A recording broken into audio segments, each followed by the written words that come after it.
വലിയൊരു ഇതിന്റെ പ്രൊമോഷനും കാര്യങ്ങളൊക്കെ കൊടുത്തിരിക്കുന്നത് ഒരു ഭയങ്കര ഒരു ത്രില്ലർ ആണെന്നാണ് എനിക്കൊരു തോന്നുന്നത്. പക്ഷെ ആ ഒരു ലെവലിൽ പടം വന്നിട്ടില്ല. മേക്കപ്പിലൊക്കെ ചെറിയ ഇഷ്യൂസ് നമുക്ക് മനസ്സിലാവും. അവർക്ക് അത്രയും പ്രായമായിട്ടില്ല എന്നുള്ളതൊക്കെ നമുക്ക് കണ്ടാൽ മനസ്സിലാവും.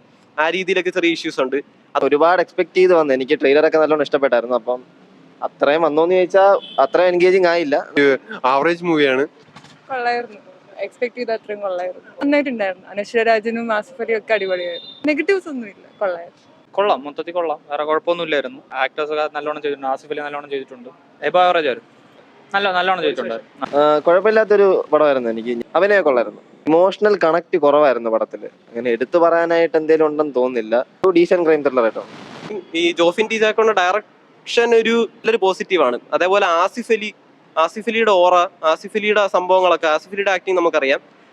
ഉണ്ടായിരുന്ന ചില അല്ലാത്ത റോള് ചെയ്ത ചില ആൾക്കാർ, ക്യാരക്ടർ റോള് വന്നവരൊക്കെ കുറച്ച് കാസ്റ്റിങ്ങിൽ ചെറിയൊരു ഇഷ്യൂ തോന്നി. പിന്നെ അതിന്റെ ഒരു മേക്കപ്പ് ഏരിയ ആർട്ടിന്റെ ഒരു സംഭവം ചെറിയ ഇഷ്യൂസ് തോന്നി. ബാക്കി സ്കെൽട്ടൺ അങ്ങനത്തെ പരിപാടികളൊക്കെ ചെയ്യുന്നതൊക്കെ കൊള്ളാം.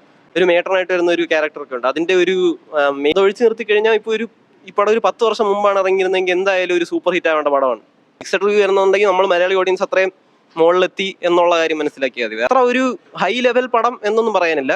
പക്ഷേ അത്യാവശ്യം എൻഗേജിങ് ആണ്. നമുക്ക് ഒരു തവണ കാണാനുള്ള, ഒരു തവണ പൈസ കൊടുത്ത് കാണാനുള്ളതൊക്കെ ഉണ്ട്, ഒരു തവണ തിയേറ്ററിൽ വന്ന് കാണാനുള്ളതൊക്കെ ഉണ്ട്. ഒരു നോർമൽ ത്രില്ലർ എന്ന് പറയുന്ന സിനിമ രീതിയിൽ നമ്മൾ സമീപിച്ച സാറ്റിസ്ഫൈഡ് ആയിരിക്കും. വലിയ ട്വിസ്റ്റ് ആൻഡ് ടേൺസ് ഒന്നുമില്ല, വലിയ സീറ്റ് അടിച്ച് കാര്യങ്ങൾ അങ്ങനെയൊന്നുമില്ല. നോർമൽ ഒരു ഡ്രാമയാണ് പടം.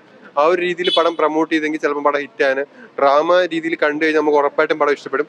കണ്ടുകൊണ്ടിരിക്കാം. വൺ ടൈം വാച്ചബിൾ മൂവിയാണ്. എല്ലാവരുടെ പെർഫോമൻസും കൊള്ളാം. അനുഷയുടെ പെർഫോമൻസ് ഒക്കെ ഭയങ്കര ഇഷ്ടപ്പെട്ട്. ഒരു ക്യാരക്ടർ ഭയങ്കര ആപ്റ്റാണ്. പിന്നെ ആസിഫ് അലി കാരണം നമുക്ക് പ്രത്യേകിച്ച് പറയേണ്ട ആവശ്യമില്ല, കിടലം പെർഫോമൻസ് ആയിരുന്നു. ഇതിലൊരു ത്രില്ലർ അല്ലാതെ ഒരു ഡ്രാമ മൂവി, ആ ഒരു സിനിമയാണെങ്കിൽ നിങ്ങൾക്ക് ഇഷ്ടപ്പെടും. ഡ്രാമ രീതിയിൽ ഈ സിനിമയെ സമീപിക്കുക, നിങ്ങൾക്ക് ഉറപ്പായിട്ട് സിനിമ സാറ്റിസ്ഫാക്ഷൻ നൽകും. നല്ല പടമായിരുന്നു. കാണാൻ ഒരു നല്ലതായിരുന്നു. ആസിഫ് അലി അടിപൊളിയായിരുന്നു. അനശ്വരരാജ അടിപൊളിയായിരുന്നു. വില്ലത്തിയായിട്ട് അഭിനയിച്ചേക്കുന്ന അടിപൊളിയായിരുന്നു. അടിപൊളി പടമായിരുന്നു ബ്രോ, ഒന്നും പറയാനില്ല. നല്ല ഇഷ്ടപ്പെട്ടു. കാരണം ആസിഫ് അലി ഇത്രയും നല്ലൊരു സ്ക്രിപ്റ്റ് സെലക്ട് ചെയ്യുന്നതായിട്ടും വിചാരിച്ചില്ല. നല്ല പടം തന്നെയായിരുന്നു. ഫസ്റ്റ് വാച്ചബിളാണ്. എല്ലാവരും തിയേറ്ററിൽ തന്നെ കാണുക, അത്രേ ഉള്ളൂ. പടം നല്ല മേക്കിംഗ് ആണ്, അതാണ് അതിന് മെയിൻ. വേറെ ഒന്നും നന്നായിട്ടുണ്ട്. ആസിഫ് അലിയും അനശ്വരയും അടിപൊളിയായിട്ടുണ്ട്. കൊള്ളാം, നല്ല പടം തന്നെ. നന്നായിട്ടുണ്ട്. മെയിൻലി ആ കണക്ഷൻസ് അത് തന്നെയാണ് ഗംഭീരമാണ്.